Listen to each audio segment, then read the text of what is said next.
وفي ختام الكلام أوصي نفسي وإخواني بتقوى الله.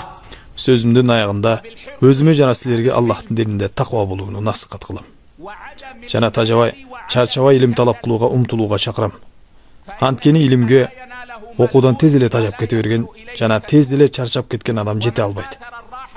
Кимдегин бул жашоодогу ырахатты тандаса, анда ал чыныгы ырахатты өткөрүп жиберген болот. Ал эми ким жаздыкта көп уктаса, ал бийик даражаларга жетпей калат. Чындыгында ким илим алуу үчүн көп убактысын берсе деле аз гана илимге жетет. Ал эми ким эс алып эле жүргөн болсо, надандыкта, караңгылыкта калып кетет. Мен силерди илим алууда бири-бириңерге жардам берип, жигердүү, тырышчаак болууну насихат кылам.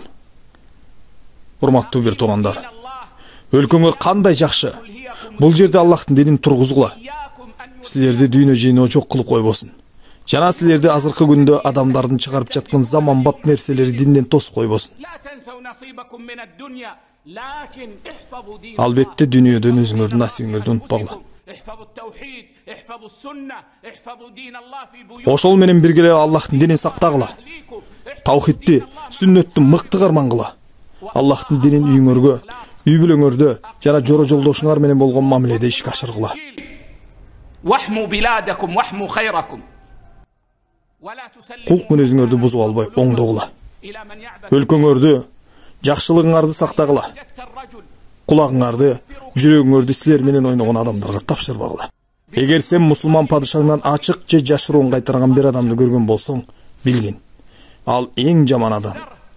Андан өзүң сак бол. Андан үй бүлөңдү жана башкаларды кайтаргын. Аллах Таала баарыбыздан жакшы амалдарыбызды кабыл кылган болсун.